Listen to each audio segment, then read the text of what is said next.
नमस्कार मित्रों, मैं फूलचंद झाझड़िया अपने YouTube चैनल कानूनी नज़रिया पर आपका हार्दिक स्वागत करता हूं। आज कानूनी विषय पर चर्चा के क्रम में हम वकालत के पैसे पर बात करेंगे। वकालत का जो व्यवसाय है, वकालत का जो प्रोफेशन है, इस प्रोफेशन के बारे में हमें आज चर्चा करनी है। तो ये चर्चा हम ऑनरेबल मद्रास हाई कोर्ट के एक निर्णय के आधार पर कर रहे हैं।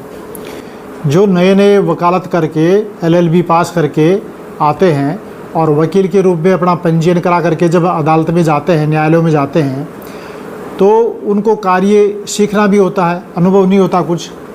और जब कार्य सीख भी जाते हैं साल भर में, 2 साल में अच्छी तरह से, तब भी वो आमदनी के हिसाब से उनके पास में आर्थिक स्थिति बहुत अच्छी नहीं हो पाती है। तो ये जो जूनियर एडवोकेट हैं, ये किसी न किसी अपने सीनियर एडवोकेट के पास में काम सीखने के लिए उनके साथ रहते हैं और कार्य करते हैं। सीनियर एडवोकेट्स का ये कहना होता है कि हम इनको निःशुल्क सिखा रहे हैं, हम कोई चार्ज नहीं लेते, हमारे साथ सीखने का पूरा मौका देते हैं, हमारे ऑफिस का, चैम्बर का यूज़ करने का, उसका प्रयोग करने का, इस्तेमाल करने का अवसर प्रदान करते हैं। कानून की किताबें, कानून के पीरियडिकल्स, बुक्स वगैरह सारी वहाँ उपलब्ध होती हैं। कोई इनको कार्य नहीं आता हो तो ये पूछ सकते हैं, इनका हौसला बढ़ाते हैं और इस प्रकार हम इनको निःशुल्क एक ट्रेनिंग देते हैं। जूनियर एडवोकेट्स की तरफ से ये कहना होता है कि हम तो नए नए LLB पास करके आए, अब हमारा कम से कम खर्चा ही नहीं चल पा रहा है। मोटरसाइकिल का खर्चा है, पेट्रोल का, इसके अलावा मोबाइल का खर्चा है, थोड़ा बहुत और चाय पानी का खर्चा भी है, तो कम से कम खर्चा तो निकले, इतना पैसा तो हो।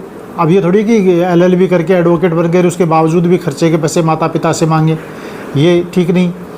तो इस पेशा की, वकालत का जो पेशा है, इसकी प्रोफेशन की गरिमा अधिक से अधिक बनी रहे, इस बात को ध्यान में रखते हुए ऑनरेबल मद्रास हाई कोर्ट ने एक निर्णय दिया। कौन सा मामला था?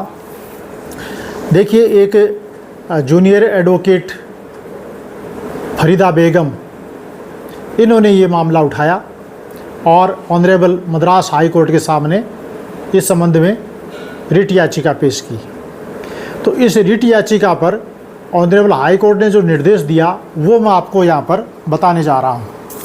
ऑनरेबल मद्रास हाई कोर्ट ने ये निर्देश दिया कि तमिलनाडु और पुडुचेरी की बार काउंसिल और पुडुचेरी सरकार और संबंधित मान्यता प्राप्त संघ 4 महीने के भीतर कल्याण निधि योजना राशि के बढ़ाने के प्रस्ताव को अंतिम रूप दें। देखिए, एडवोकेट वेलफेयर फंड होता है और उसका कानून बना हुआ है, तो वो समय समय पर उनको सहयोग बार काउंसिल की ओर से किया जाता है, वो ठीक है, लेकिन उसमें राशि को बढ़ाने के लिए निर्देश दिया कि इसमें 4 महीने के भीतर कोई फाइनल एक ऐसा प्रपोजल तैयार करे और वो गवर्नमेंट को दे, गवर्नमेंट उसमें आगे कार्रवाई करे। दूसरा जो आज की चर्चा का टॉपिक है, उसके संबंध में महत्वपूर्ण निर्देश ये दिया कि तमिलनाडु और पुडुचेरी बार काउंसिल को निर्देश दिया जाता है। क्या निर्देश दिया जाता है? ये है कि वे काउंसिल की राज्य सूची में शामिल सभी अधिवक्ताओं और वरिष्ठ अधिवक्ताओं को परिपत्र जारी करें। क्या परिपत्र जारी करें? ये परिपत्र जारी करें कि जूनियर अधिवक्ताओं की सेवाएं लेने वाले किसी भी अधिवक्ता या वरिष्ठ अधिवक्ता को चेन्नई, कोयम्बटूर और मदुरई, जिसको मदुरै कहा जाता है अभी, इन प्रमुख शहरों में वकालत करने के लिए जूनियर एडवोकेट को प्रतिमाह 20,000 रुपये वजीफ़ा देना होगा, स्टाइपेंड देना होगा। तो ये वजीफ़ा देने की बात ये कही कि भाई सीनियर एडवोकेट जो उनकी सेवाएं ले रहे हैं जूनियर एडवोकेट की, वो उनका चैम्बर भी देखते हैं, उनका बस्ता भी देखते हैं, तारीख पेशी भी लेते हैं, एप्लीकेशन भी देते हैं, नकल लेने का काम भी करते हैं, छोटे छोटे काम पूरे दिन भर वो करते ही रहते हैं। और इतना सारा कार्य यदि वैसे किसी को आप एम्प्लॉय रख करके कराओ तो काफ़ी पैसा देना पड़ता है। तो ठीक है, वो ट्रेनिंग भी ले रहा है, सीख रहा है, तो इसलिए ये नहीं कि उसका पूरा कोई नौकरी की तरह कोई पूरा का पूरा उसको कोई वेतन दिया जाए, वेतन नहीं है, वजीफ़ा, स्टाइपेंड, खर्चा, तो वो उसको दिया जाना चाहिए। तो कितना दिया जाना चाहिए? वो कोयम्बटूर, चेन्नई और मदुरै में 20,000 रुपये प्रति माह है। और तमिलनाडु और पुडुचेरी राज्य के अन्य क्षेत्रों में कितना देना चाहिए? अन्य क्षेत्रों में 15,000 रुपये प्रति माह देना होगा, ऐसा ऑनरेबल मद्रास हाई कोर्ट ने कहा। और साथ ये भी कहा, चूँकि ये जो याचिकाकर्ता थी ये महिला थी, फरीदा बेगम, तो ये कहा कि लिंग के आधार पर कोई भेदभाव नहीं किया जाएगा, कोई असमानता नहीं की जाएगी। जितना मेल एडवोकेट को दिया जाएगा जूनियर को, उतना ही जूनियर फीमेल एडवोकेट को दिया जाएगा। इन 3 बड़े शहरों में 20,000 रुपये प्रति माह है और बाकी अन्य सभी क्षेत्रों में 15,000 रुपये प्रति माह है। तो ये ऐसा क्यों कहा? उन्होंने कहा कि देखिए, कानूनी पेशे से जुड़े सभी हितधारकों का ये कर्तव्य है कि वे ऐसा माहौल प्रदान करें जहां कानूनी बिरादरी का हर सदस्य खुद को मूल्यवान महसूस करे और उसका सम्मान हो। तो ये कौन सा मामला था? ये ऑनरेबल मद्रास हाई कोर्ट का मामला था, रिट पिटिशन नंबर /2019। इसका फैसला हुआ 12 जून 2024 को।